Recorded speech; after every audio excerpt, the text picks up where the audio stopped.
Hey there, gamers. Welcome back to Cryptic Gaming. I hope you've been having a wonderful week. So, we are fresh in off of our weekly update. We're going to check, see what Blackwood has. Then we're going to check Yita out. And then I'm going to go over a few of these patch notes that you need to be aware of. So, first things first, the weekly doesn't typically change too much. They have a time-limited sale, which has now been moved to weekly, 6-day, 21 hours. For those of you who have been buying those chests, those silver chests, they are now weekly. You are limited to 20 per week, and then you're done. Now, they do have Lepic 3 blueprint for sale, and of course that Lapontet schematic is still up there. But Lepic 3 is the big one that you want, and then of course that Lapontets for those of you who are new to the game. Now, we are also going to see some new things. Now, be aware, some of these that you don't really need to buy. You would be better off getting the blueprint, in my opinion, but you know, we're going to show you what they have anyway. Worm's Breath Churner, there is no blueprint. Buy them up while they're there. Now, this has been moved to a weekly reset, guys. Now, we used to be able to come in here every hour and buy these, so now we're going to be able to get 2 a week, one over here, one over in Lock Panjara, so make sure you pick them up.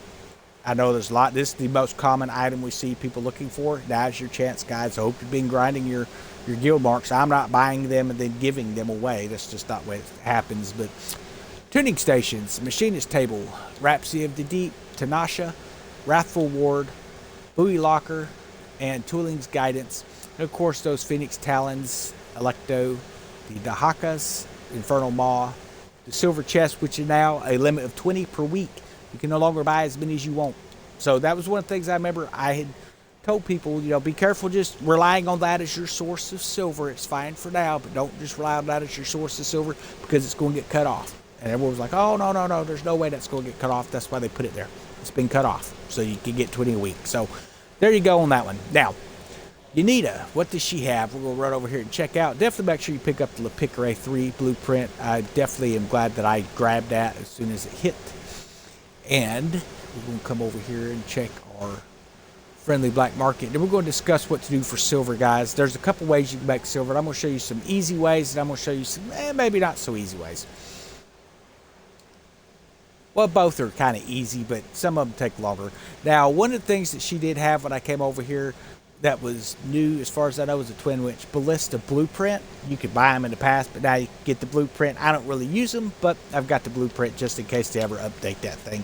Buccaneer's Oath and the Fontana Station, that was, you know, just repeats. Then, of course, we're looking at the, you know, the same basic stuff she usually has, so no real new update there. Now, we went over the update there. As you can see, there is no longer a ledger here, guys. That is because the Moonshine event is gone. There's no more Moonshine event for the rest of this season unless they change something. It's finished, and we're waiting on Dark Tide Lullabies within the calendar. We'll bring that up for you, and it looks like it starts on September 2nd, so not really much of anything over the next couple weeks. We do have a Piece of 8 weekend event. Now, it just says earn more. It no longer says double. It just says earn more. So you're going to be able to earn more pieces of 8. How much more? We don't know. I don't think that's going to affect your Piece of 8 generation in your actual Helm. I think this is just going to be for defeating bosses. But we do have the Serpent's Wrath running. This is Zhang. I do recommend that you grind him out. Go ahead and finish that Remnant's Fury Sea Monster event. Looks like some armor and a couple of furniture. I can't make them out here, but definitely pick them up. And then on the 26th, you have another Glory Adorned. We did miss that one there. Glory Adorned, you're going to be able to pick up a few things there. Looks like it's going to repeat into next week as well. So make sure that you're running that. Pick up those cosmetics. Maybe something you really enjoy. Maybe not. Great Shadow, seasonal boss. This is going to be Vikram coming back around. Yeah, he's kind of been in and out. But he'll be back pretty much full time at that point. And then from the Abyss, we do have currently, now this from the Abyss, this is the Roadman Godin, by the way. We're going to jump back over here to our map and show you where he actually spawns up. That's going to be spawning right up in here, and I did see where it does kind of randomly spawn sometimes, so be keeping an eye out for that. It also sometimes would spawn over here whenever we were running those events with the Moonshiner fleet. Now, I don't imagine we're going to see it anytime soon, but we'll just have to keep an eye out and see what happens. Now, you see I've got some things marked on the map. What I did is I went ahead and I marked out where to get lime. Now, the reason I showed where to get lime, which is found in the codex, you just go to the codex, which is this little book here, and then you're going to come in and you're going to go to your materials. They have raw, refined, specialized, etc., and you find what you want. So lime and casting sand is one of the things that I want. Now, this is to make silver, okay? So if you've been dealing with just getting those boxes all week by getting your guild marks, getting that, you're still looking for a way to get silver, this is the quickest way to do it. You can sell this stuff that you refine over here for 250 silver over here at Skurlock. And there's a couple ways you can do it. One, you can pay silver and pick up lime from your commodity traders and things like that. You're not going to get a whole lot of it. But when you come over to build naphtha, it takes quick lime and dry sand. To make quick lime, you need lime, obviously. And then, of course, to make the dry sand, or the dry sand, you need that casting sand, just so you're aware. All right, so what you're going to do is you want to get quick lime and dry sand. And where do you get that stuff, guys? Well, there's a couple places you're going to pick up, and I'm going to show you the quickest way to do that. And I would recommend that you hit, let's get it a little closer where we can see Bandari. Then you're going to want to hit Harufu. And then I also recommend that you hit like Jiwi, because you can get casting sand and things like that from there as well. And then it seemed like there was right here, I believe it is going to give you some more sand. So yeah, so you go pick some sand. But if you hit this loop period, it's going to do a few things. One, you're going to pick up silver from your plunders. Two, you're going to pick up infamy, which is one going to rank you up and get you to Kingpin for those who aren't at Kingpin yet. It's also going to complete the leaderboard, whether you finished the seasonal or not. You now have a weekly. If you finish seasonal, then you're going to be focused on the weekly. If you haven't done the seasonal yet, it'll be building that and the weekly, and you're earning guild points as well. So you're going to be able to get those guild marks. But during that, you're also earning 100 SP in Tier 1, 180 in Tier 2 for every plunder that you successfully do, which is going to allow you to buy these items in the Pinnacle store when you've completed your pass. So I had quite a few of my points saved up, and I was able to buy my Thunder Dragon cannons tonight. Thankfully, was able to finally get them. So I'm working on getting stockpiled on those. So I am going to be doing a ton of grinding now. Maybe you're sitting there going, this is going to take a while to grind these materials and just build that stuff. It will. There's actually a better way to get silver, but that's for those of you who are new to the game and do not have the Kingpin rank so that you can work in your Helm. For those of you who are now Kingpin rank, you're going to want to come to the Helm right here. You want to build this up. This is going to give you access to upgrading your skull products, so you can build those white skull products and upgrade them later as you complete the Helm tree. Okay, now just doing the upper area, this is going to give you the white products. It's going to give you silver snuff and the blue lotus opium up here. To get silver snuff, or I think it's called silver snuff, maybe the black stuff. Let's look see what it's called here. Silver snuff production is the high end. To get that, the black lotus opium, the gold skull rum, and the gold skull gin, you have to do these tiers over here to complete that. But if you will complete this tree, at least 1 to 3 of each one of these, it doesn't cost that much compared to the rest of the Helm. If you will get those, you can then start farming out these special items over here as well. Now, granted, the refinery and the distillery over there to the right where we just passed, that's going to pay you the best silver, guys. But you can come in here and you can do what they call a rogue hunt. Now, raw Imperial Jade doesn't sell for much. I don't typically get those. I will grab them and then I will delete them and don't even bother with them most of the time, just so it will clear this way out for other stuff. So as you can see, there's a couple rogue hunts of those. You can run them if you want to, but what you're after is Worm's Breath. So maybe don't get rid of it right now. You can sell Worm's Breath for 250 silver. You can sell Eel's Twine for 250 silver. Maybe you need it for upgrading ships anyway, so you should be doing this. This is a quick way to get it. Rogue hunts, you can get Eel's Twine, Orca Mechanisms, Worm's Breath, yada, yada, yada, so on and so forth. You can pick those up by running those. So those are going to be ways for you to put stuff in the stockpile. They sell for 250 silver each period anyway. So that's going to be a really good opportunity there for you as well. Now, there's another way. If you just want to focus on plundering, say, you know what, I want something that's going to give me what I really want, and I'm not not to the point where I can do my helm and stuff like that right now, and you are just looking for a quick way to be able to, one, get your pass completed. Most people are still struggling on getting their pass done, so I'm going to show you the quickest way to do that without having to worry about running in and doing all of these crazy things where you have to come up. And let's go to our little tiers here. So the progress tiers, they have the weekly events and then different types of events and seasonal events for you to run, and these give you some quick points, but it's not necessarily the best way to do it.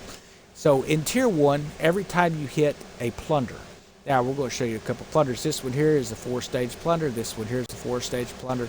This one here is the 4-stage plunder. And guess what? This one here is the 4-stage plunder. You can grind these 4 out and just sit there and plunder these. And each time you do one, you're going to get 100 SP. You're going to get infamy as well.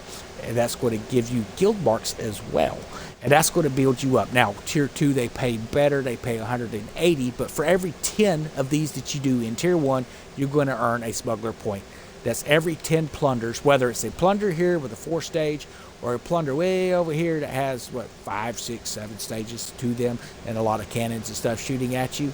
This is going to be a quick way for you to grind this stuff out, guys. It's also a quick way for you to grind out smuggler points so that you can, guess what, buy your Thunder Dragon cannons and blueprints and stuff. If you remember what I told you about maybe focusing on the blueprints and not wasting your guild marks on some of that other stuff that we've seen at Blackwood, here's why. Rhapsody of the Deep, he's selling it, but you can get the blueprint. Buoy Locker, he's selling it, but you can get the blueprint. Infernal Maul, you can get the blueprint. Caradates, you can get the blueprint. So I do recommend getting the blueprints when you can, because you got plenty of time in the season to grind this stuff out, guys. Hitting a few, if you only hit a few rotations a day, you're going to earn a few smuggler points each day, guys. Now, when you're running plunders and things, you're going to find out that, hey, you know what, when you complete 10 plunders, you get some extra smuggler points as well. Maybe you're running some challenges on some other stuff. You're going to get some things over there. It looks like 500 SP for completing 10 plunders down there. So these are some options that you can do, plus destroying the ships and boarding the ships. And it doesn't matter what level ship. If you board it, it works for you. So these are things that you can do to grind up pretty quick, guys. So I hope this has helped you out some. Like I say, when it comes to those helm materials, picking up the sugar cane, the juniper berries and stuff, there's been folks who throw them off their boats in the past, and I just come in behind them and pick it up, because if you don't want it, I'll be more than happy to take it, because I take and I sell that stuff to Skurlock, or the snuff and the opium, I'll take it over to Talak Panjara, into the helm, and I will make that into the top tier products, and I will sell that stuff over here. And I'm going to show you, you can look at any item that you think is worth grinding. If you are getting military relics and things like that from grinds, now, it doesn't matter if it's a really easy fort, like over here with Labastide, or if it's a really complicated fort. You are going to be able to come to, we're loading in here, guys, just bear with me. You're going to be able to come over here to Skurlock, and you're going to go, let's find our relics here. Okay, so here's these materials here. So here's what I was talking about. Eel's Twine, 250. Worm's Breath, 250. That Gannet Saltpeter, 250. Orca Mechanism, 250. Then, of course, you have like Gannet's Dense Niter that you can make for 250. You have this Worm Volatile Napalm they sell for 250. You can be building quite a few different types of materials that merge into these, and you can make silver that way, but it's going to take you longer than just taking and getting your helm situated. Now, if you don't have the ability to do your helm right now and you're just looking for a quick way, now if you come over here to Capital Relics, this is a DMC Capital Relic, means that I've taken out Oostin Capital. Okay, they sell at 809 silver a piece. Now, I don't typically farm Oostin Capital, mainly because there's no materials that I need. But if I got hard up for silver, you can guarantee I won't be slamming Oostin Capital like mad. There's also where you have your military relics. So this one here would be Campaign Royale. Here's the DMC military relic. It sells 667. I have 890 of these again. What do I need with 890 of them? I don't. I just don't need that many. So what I'm going to do here is I'm going to, we're going to sell about 140 of those. And that gave us 500,000 silver, selling that stuff off. So you can get silver by grinding out relics. Now, obviously, Capital Relic for DMC is going to pay the most. Oostin Capital is one of the easiest capitals you can take out. I mean, compare that one to the Campaign Royale. capital down over in the bottom section. We'll look over there, but you look at 747 versus 809. Boosted capital goes a lot quicker. So a lot of really great ways to get some extra silver, guys, grinding out these relics and stuff. Plus, you're going to be getting those materials that you need, especially in tier 2. You're going to get a little bit more rare materials. But here in tier 1, you can get a lot of materials that you're going to need to do ships and stuff. But even all the way down to a fine relic is going to say, even a basic relics say for 712. That is the easiest relic in the world to grab, by the way. There's one location you can get that. I'm going to show you as soon as we can leave Skurlock here. Now remember, I showed you 4 locations to go grind to get your SP. If you add this one to it, look what you're getting. You're getting a fine relic, a basic relic here. You're getting a fine relic over here at Palisade Bay. So these are some great things for you to do. You're going to get plenty of lumber. You're going to pick up some other items as well. But you're going to be able to pick up what you need right here. But you're getting these 2 relics that can be sold from 500 to 700 silver per relic. So I do recommend that you come in and jump on that stuff. Again, anything that looks like these little, I guess it's a tent, it's a settlement, is what they call it. Those have fine relics, or this one here has a basic relic. It's the only area with a basic relic. Any other one is going to have a fine. Anything that has a, looks like a Disney castle or something, is going to be a capital relic. Anything that looks like this fort here, Fort de Lis, anything with this type of fort item is going to have a military relic as well that you're going to be able to pick up, guys. So here would be a military relic over here. You would be able to pick up another fine relic over here. You could pick up a military relic right here. And just grinding this stuff out here, you're going to pick up a fine relic. Over here, you're going to be picking up, that's right, a fine relic. So you're going to be able to grind that out. Over here, you're going to pick up a capital relic. And then over here, you're going to be able to pick up another fine relic. So you're going to be able to pick up quite a few relics if you just grind this stuff out so that you can start grinding up those materials to make that niter. And then you can start building that into another material to sell for 250 silver if you wanted to. But you don't have to. So just understand there's a lot of ways to play this game. If I went too fast, sorry guys. I tried to keep the videos under 30 minutes. Otherwise, I lose people's attention. So I'm going to hop off here. We're going to be doing live streams on Thursdays again. Here it'll be, we're going to call it probably 8:30 p.m. Central Time. The reason for that, if I do them too late, I understand it's a weekday and things that people do. I don't like to do those live streams on Fridays because a lot of our guys are actually out grinding and doing the big events that are running over with the Banished Souls community now. So there's a lot of really great events happening there. They had a what they call the Rat Hunt, which is one of our I think he's called community manager. He was one of our moderators. He's moved up to community manager and someone who's helping put the events together. So they were hunting him down in a situation with that. Then they had different levels of battle royales where it started off with, different types of things such as Badars and then moving their way up through the ship ranks and stuff like that. So everyone could just kind of have fun and play with their favorite ship as well. So a lot of really cool things on there. So I do recommend that you join up into the community. We'll post that link down there in the comments for you. But hey, it's totally up to you. Now, if you think you're going to come into the community and just jump in and start trading and start asking for rare materials and people are just going to give you anything and everything, you, like so many before you, will be disappointed, guys. That is one thing that if you play with the community and you become part of the community, people will trade with you all day long. If you're brand new and you come in and you're asked for something that is a very rare item, they're not going to give it to you. If you come in here and you say, well, I won't give you, 50 million silver, we automatically expect that you've probably exploited that silver in some way. And we do have I have a sneaky feeling that there is going to be a silver reset coming up. Keep in mind, they just added the ability to do those silver chests over here with Blackwood. And there was recommendations of everyone spend every guild point you have to buy those silver chests and stuff. I don't know why. When those recommendations was coming out, those people that went and done all that stuff, they still don't have as much silver as I do. I could go and I could be up to 100 million silver right now if I wanted to, just by selling off my products that I build every day. This is part of my grind. I'm going to show you where they're at. Remember, these sell for 250 silver each. Now, we're not talking about the raw materials of it, which will be your, let's find our skull products here. Come on, where you at? It's always hard to find this stuff. I wish we had an easier way to. There we go. So we have like Gold Skull rum. This here comes from the sugar cane. Then the Gold Skull gin comes from the blue juniper berries. Of course, our carved Emperor Jade comes from rare. This Emperor Jade. Then of course we have silver snuff, which comes from black snuff, which comes from tobacco leaves.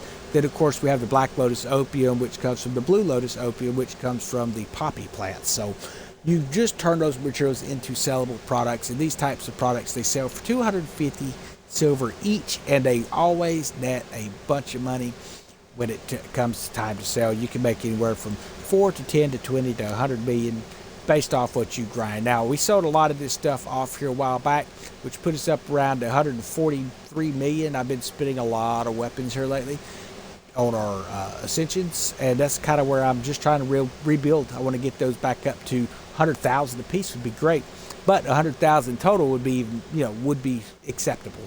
So why I say a possible silver reset, anytime you see Ubisoft come in and say, we're aware that a lot of people have been using something to get excess amounts. When they start talking about excess amounts of silver, that means they never intended it for it to be that way. It doesn't matter that it's in the game, and that's the way they designed it.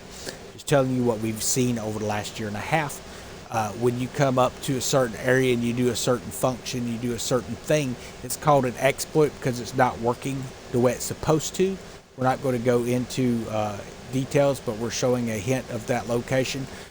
When you start doing stuff like that, and you have someone who is supposed to be an Ubisoft partner, which I am an Ubisoft partner myself, and you start pushing exploits for views, and you start hurting the game, you make a lot of players mad when you do that, man. So maybe don't do that anymore. But yeah, so that's kind of where we're looking at. That's what we're starting to hear. They're talking about excess silver again. They're talking about quality of life improvements. And in Ubisoft terms, quality of life improvements mean you're reducing the amount of things that you can grind out of certain areas, like Mega Fort Houston. They're cutting back on the amount of guild marks that you're able to get in there. They're cutting back on some of the pieces of 8 that you're able to get out of it now as well. Now, just remember, they just boosted that stuff. Now, they're not touching the plate iron as of yet, but that could be coming, guys. So, and again, not complaining. I'm just making you aware of what's going on. So, if you are not taking and getting your helm completed, there's no reason. I mean, right now, with everything kind of put on hold, you should really be focused on this right now, getting those upgrades done for the entire helm. The entire helm's completed. I completed most of it in season 1 of this year, and that was to grind out other things. And also, we're talking building. I'm working on finishing up my 3rd frigate now, working on getting every ship I've got ranked up to 7 to 7 upgrades. I'm also working on grinding up those weapons to be able to get them everything to 15s. I'm not far off. I've got this one here is my newest frigate. We're at 3 of 7, but everything else is 7 to 7. I'm going to finish taking up these weapons and sending them to what I want for those particular ships, and I will have 30 level 15 ships at that point. Well, we'll call it 29 because I don't know if they're counting that Dow or not. So we'll call it 29 level 15 ships at that point. So we're getting there. Things are coming along pretty nice. We're almost to my goal for the end of the season with this part of the fleet. Completed the seasonal set goals that I had set for myself here, running the Helm, guys. And like I say, running this here, getting all of these up to level 5 was the very last stage of what I wanted to complete. So now when I decide I want to go pick up ships, I don't have to go pick anything up. Week 1, we can use auto-collect on auto-collect areas. I can assign ships. I'd always assign and then unassign. That way the ship is automatically ready the next time I go to use it. That's just me. And we're going to be able to pick up quite a few 8s. Now, they have increased the amount of 8s per hour to 936. Granted, we used to pick up, I think it was originally like 27,000. Then it was got down to where it's about 14,000 per hour or something like that. And then it was down to 7,000 an hour. Now we're below 1,000 an hour. This is from year 1 to where we're at now. So we've seen what they call quality of life adjustments, and it adjusts things to where it encourages more grinding. because if they can keep you grinding, they think they want to keep you engaged, and that's kind of a double-edged sword on that, because one, you want to keep people grinding so they engaged on the game, but you don't want to make the grind so unbearable that they leave the game. So, and we've seen that in the past. So we're gonna have to watch and see what they end up doing here. There is supposed to be some updated information coming out about season 3. As soon as that releases, I will make sure that I get that information out to you guys. I don't have any details of it right now. From what it sounds like in some of the corners that I like to roll around in, which is, just basically testers and things like that, people that are been testing this game the last 13 years. A lot of us, we have a hidden community we all discuss things in, and one of the things that is kind of being played out is that we are still going to see the officer system in season 3, so that's awesome. It's not considered a key part of the game, a key part of the end game, I should say. So we're going to get to see that. There's talks that we may actually continue to see the hand-to-hand coming into Season 3 as well. I am kind of skeptical about that because they call that a key feature, and they clearly stated that key features would be delayed coming until they are able to build the groundworks. But it sounds like it's something where they're going to be able to separate that, where it's not just part of the end game. It's going to be an addition to rather than a requirement of. So if that makes sense. So that's kind of what we're looking at with that. So we'll have to wait and see for that official word to come out. But I know for me, I was looking forward to the reputation system that was coming out. And then, of course, the alliance system that was supposed to be rolling out in Season 3. As far as I know, all that's on hold now. So we're just going to have to wait and see what happens. Season 2 is getting extended 1 week. As to what they're bringing in, I don't know. I would not be surprised, and this is just a guess, and it's kind of a hopeful wish, I guess. I would not be surprised to see the Darktide Lullaby and potentially the Moonshiner event repeat on that final week when they extend it. Don't know that for sure, but kind of hoping they will. But then again, we're just going to have to wait and see what happens. But make sure you hop in on that Darktide Lullaby on September 2nd and get that new torpedo. That thing looks like it's going to be fantastic. And they have a new furniture that's going to be made for those ramming ships. Those of you who like the Badar. And, of course, that Brigantine, you're definitely going to want to get this furniture because it basically is a turbo boost for as soon as you ram, turn around, spin back around, and take off again, and you will be able to accelerate at 300% on top of other furnitures that we have in the game. So definitely going to want to get that. We'll catch everyone later.